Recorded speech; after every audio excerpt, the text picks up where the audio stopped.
Jesus said to the crowds, "O Jerusalem, Jerusalem, you who kill the prophets and stone those sent to you, how often have I longed to gather your children together.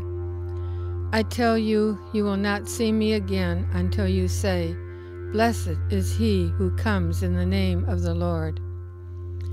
When Jesus had finished saying all these things, he said to his disciples, "As you know, the Passover is 2 days away, and the Son of Man will be handed over to be crucified."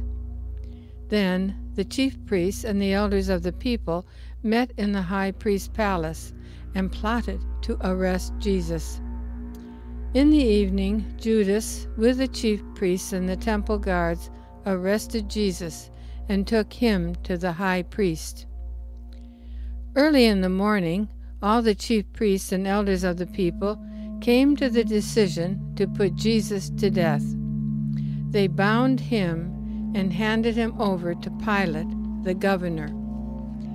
Now, it was a custom at the feast of the unleavened bread, or Passover, to release a prisoner whom the people requested. Pilate asked them, "Which one do you want me to release, Barabbas or Jesus, who is called Christ?" "Barabbas," they answered. "What shall I do then with Jesus, who is called Christ?" Pilate asked. They all answered, "Crucify him." Wanting to satisfy the crowd, Pilate released Barabbas to them. He had Jesus flogged and handed him over to be crucified. So the soldiers took charge of Jesus. As they led him away, they seized Simon from Cyrene, who was on his way in from the country, and put the cross on him and made him carry it behind Jesus. A large number of people followed him, including women who mourned and wailed for him. 2 other men, both criminals, were also led out with him to be executed. They brought Jesus to the place called Golgotha, which means the place of the skull.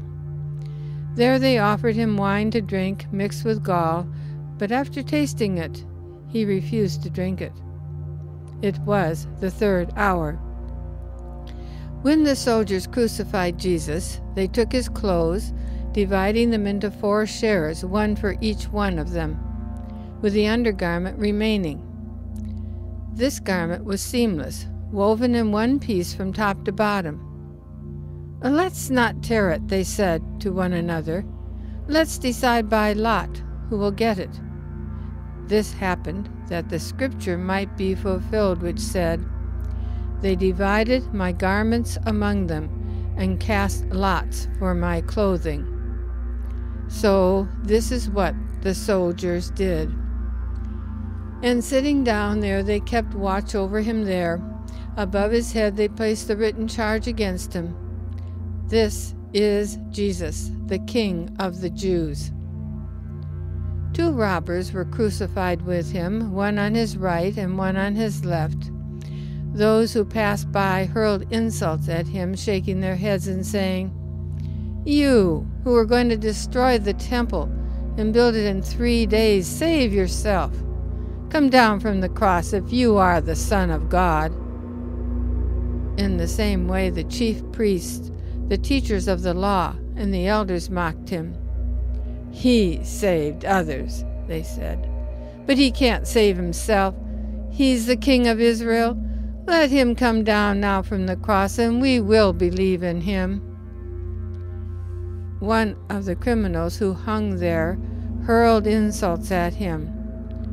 "Aren't you the Christ? Save yourself and us."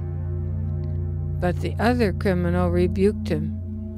"Don't you fear God," he said, "since you are under the same sentence?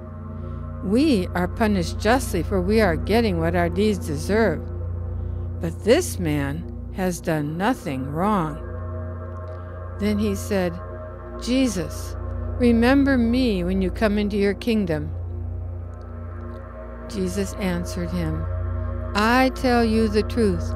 Today you will be with me in paradise."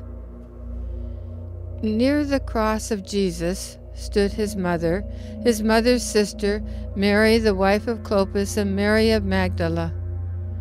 When Jesus saw his mother there, and the disciple whom he loved standing nearby, he said to his mother, "Dear woman, here is your son," and to the disciple, "Here is your mother." From that time on, this disciple took her into his home. It was now about the 6th hour, and darkness came over the whole land until the 9th hour, for the sun stopped shining. About the 9th hour, Jesus cried out in a loud voice, "Eloi, Eloi, lama sabachthani," which means, my God, why have you forsaken me?"